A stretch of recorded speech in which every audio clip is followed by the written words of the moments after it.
माई के दरबार में एक बेटी कल रो के आई है और इसका इंसाफ तो मैं माता रानी। ऐसे इस कलाकार की इस तरह से बेइज्जती नहीं होनी चाहिए कि कोई कलाकार गा रहा हो और आप बार बार। गोपालगंज में भोजपुरी गायिका का मंच पर अपमान, रोते हुए बोली कलाकार की नहीं होनी चाहिए बेइज्जती, थावे वाली मां करेंगी न्याय। गोपालगंज में शनिवार से 2 दिवसीय थावे महोत्सव का आयोजन किया गया। इस महोत्सव के मंच पर भोजपुरी गायिका प्रियंका सिंह को अपमानित किया गया। इस अपमान की वजह से प्रियंका सिंह मंच पर ही रोने लगी। फिर मंच संचालक के हाथ से माइक छीनकर रोते हुए बोली कलाकार की बेइज्जती नहीं होनी चाहिए, थावे वाली मां का न्याय करेंगी। इसका वीडियो भी सामने आया है। उन्होंने बिलखते हुए कार्यक्रम के आयोजकों पर अपमानित करने का आरोप लगाया है। मंच से रोते हुए शनिवार को उन्होंने कहा कि मेरे साथ शुरू से ही दुर्व्यवहार किया गया है। अंत में मंच से माइक छीन लिया गया। माई के दरबार में एक बेटी रोकर आई है, इसका इंसाफ करने के लिए थावे वाली मैया पर छोड़ती हूँ। प्रियंका सिंह का रोते हुए वीडियो सोशल मीडिया पर काफी शेयर हो रहा है।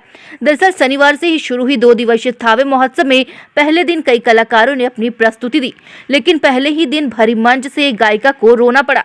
अन्य कलाकारों की तरह जिले की बेटी भोजपुरी गायिका प्रियंका सिंह को पर्यटन विभाग की ओर से आमंत्रित किया गया था, लेकिन गाने के दौरान मंच संचालिका की ओर से गाना खत्म होने से पहले ही रोका जाने लगा। वह अनुरोध करती रही कि 2 मिनट रुक जाइए, लेकिन माइक छीन लिया गया। इस दौरान ही गायिका प्रियंका सिंह रोने लगी। गायिका ने पर्यटन विभाग से कहा कि जिस तरह मेरे से अन्याय हुआ है उनका न्याय कीजिए। इसको लेकर एसपी स्वर्ण प्रभात और जिला प्रशासन की ओर से एक प्रेस रिलीज जारी किया गया है। प्रशासन का कहना है कि थावे महोत्सव के कार्यक्रम सुचारू रूप से अपने नियत समय से चल रहा था। अंत में निर्धारित समय के बाद भी कार्यक्रम चलता रहा। देर रात होने की वजह से कार्यक्रम के समापन के लिए कई बार अनुरोध किया गया। इसके बावजूद प्रियंका सिंह की ओर से प्रस्तुति जारी रखी गई। देर रात हो जाने के कारण एवं विधि व्यवस्था को देखते हुए जिला प्रशासन की ओर से कार्यक्रम तत्काल बंद करवा दिया गया। गायिका प्रियंका सिंह को डीएम की ओर से भी समझाने का भी प्रयास किया गया, लेकिन उन्होंने उचित एवं कलाकार सुलभ व्यवहार नहीं किया। प्रशासन का यह भी कहना है कि पूरे प्रसंग को ना दिखाते हुए जानबूझकर अधूरा वीडियो फुटेज जारी किया जा रहा है। इस मामले को अनावश्यक तूल दिया जा रहा है, जो उचित नहीं है। विधि व्यवस्था को देखते हुए प्रशासन का निर्णय हमेशा अंतिम होता है।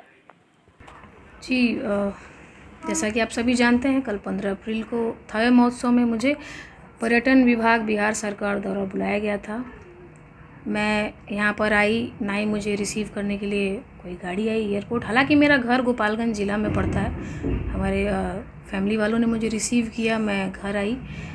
मुझे आने के बाद ना ही मुझे ठहरने की कोई व्यवस्था दी गई। पूछा गया हालांकि आपके लिए सर्किट हाउस में हम कमरा बुक किए हैं, तो आप आना चाहती हैं तो आइए। फिर जब हम जाने के लिए नेक्स्ट डे एग्री हुए तो वो भी कहा गया कि भाई यहाँ पे नेता मंत्री जी से भरा हुआ है, तो आपके लिए जगह नहीं है, सर्किट हाउस खाली नहीं है। तो ठीक है, मेरा घर है, मैं यहाँ पे रह सकती हूँ। ना ही उसके बाद मैं जब कार्यक्रम में गई तो ना ही मुझे वहाँ पे एक गिलास पानी तक मुझे नहीं पूछा गया, ना ही ढंग से मुझे एक बैठने की जो जगह होती है, जो साफ़ सुथरा जगह, ना ही मुझे एक अच्छा कमरा दिया गया।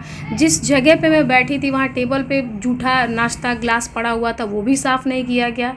उसके बाद वहाँ जाने के बाद भी मुझे बहुत इंटरनली टॉर्चर अलग अलग तरीक़ों से किया जा रहा था, लेकिन फिर भी मैं उसको मैनेज कर रही थी कि चलो ठीक है। लेकिन फिर मंच पे मैं गई तो मुझे ना ही मेरा कोई सम्मान हुआ, ना ही मुझे एक होम गार्ड का जवान तक मुझे नहीं दिया गया जो मुझे रिसीव करके मंच तक ले जाए।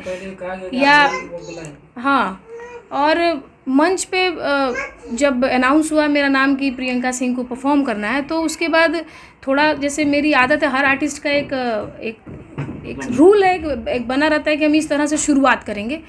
तो माइक लेने के लिए हमारे भाई साहब मंच पर गए और हुआ कि माइक आ जाएगा तो मैं जाऊंगी। तो वहाँ पे एक ऑफिसर थे, टीओ साहब, उन्होंने बोला कि आपका नाम अनाउंस हो रहा है, आप मंच में चढ़िएगा कि हम दूसरे को चढ़ा दें इस पर। तो मैंने इसका जवाब नहीं दिया, क्योंकि मैं नहीं चाहती थी कि यहाँ पे कार्यक्रम के पहले कितना बजे समय था आपका चढ़ने का? और मेरा टाइम चूँकि 8 से 9 का स्लॉट था मेरा, लेकिन मुझे 11 बजे समय दिया गया और मुझे इस बारे में कोई जानकारी नहीं थी। उसके बाद जब बीच बीच में बहुत डिस्टर्ब किया गया, मुझे कई बार ऐसे उंगली दिखाया गया, ऐसे कि नीचे से भी जो ऑफिसर्स बैठे थे वो मुझे कार्यक्रम ऐसा बंद कीजिए, ऐसे उंगली दिखा के कि फिर लास्ट मतलब मैं फिर भी लेकिन गाती रही। फिर एंड में मुझे खबर आई कि कार्यक्रम बंद करना है, किसी कोई इश्यू हो गया। मैंने बोला ओके। फिर मैंने लास्ट में, उन्होंने बोला कि ये गाना गा के आप कार्यक्रम बंद कीजिए, लास्ट सॉन्ग गाइए। जब पब्लिक उस समय इंजॉय कर रही थी, झूम रही थी, लोग डिमांड कर रहे थे, उस समय ये कहा गया कि कार्यक्रम बंद करना है। और तो मैंने बोला ठीक है। उन्होंने बोला एक गाना गाइए और उसका कार्यक्रम, जी मैं बता रही हूँ आपको, उसके बाद एक गाना मैं मेरे वतन के लोगों जो मैं बचपन से गोपालगंज जिले के सभी लोग जानते हैं कि उस गाने से मेरी शुरुआत है। मैंने सोचा कि मैं इस गाने से समापन करती हूँ, क्योंकि जो हमारे देश के जो सैनिक हैं जी, तो वो मैं इस ऐतिहासिक गाने को गाने के दौरान मेरा माइक छीन लिया गया, और माइक लिटरली छीन के माई के दरबार में एक बेटी कल रो के आई है, और इसका इंसाफ तो मैं माता रानी पे ही छोड़ती हूँ कि थावे वाली मैया जो इसका इंसाफ करेंगी। और मैं बिहार सरकार पर्यटन विभाग से मैं यही मांग करती हूँ कि मेरे साथ जो अन्याय हुआ है उसका न्याय मुझे चाहिए, मुझे न्याय चाहिए। आपके साथ किया गया, क्या लगता है आपको? अब मुझे तो नहीं पता कि मेरे साथ ऐसा क्यों किया गया, क्योंकि गोपालगंज में बचपन से मैं पली बड़ी हूँ, और मैंने यहाँ के सारे लोगों ने मेरी जर्नी देखी है, सबने देखा है कि मैं कैसे आगे बढ़ी हूँ बचपन से यहाँ पर मैं। और हाँ, बचपन में इनफैक्ट जिला प्रशासन के जो लोग थे, जब हीरा लाल जी डीएम थे, आपने के कहीं पाठक जी शिकायत थे, किया है इसके लिए? उस दौरान मुझे समझिए कि काफ़ी लोगों ने सहयोग किया था जिला प्रशासन ने, लेकिन जिला प्रशासन से उनको मुझसे क्या दुश्मनी है मुझे नहीं पता। हालांकि मेरे पिताजी भी यही कार्यरत थे, सदर ब्लॉक में बड़े बाबू थे, सभी लोग जानते हैं। और मैंने तो कभी किसी का यहाँ कुछ बिगाड़ा नहीं है, नहीं आम किसी भी प्रशासन का या आम जनता का। तो आम जनता तो खैर हमारे साथ है, हमारे सपोर्ट में हमारे बहुत सहयोग की है, लेकिन जिला प्रशासन को क्या समस्या मुझे नहीं पता है। तो अब मैं यही बोलूँगी कि आप सब मुझे न्याय दिलाइए, बस मैं यही बोलूँगी।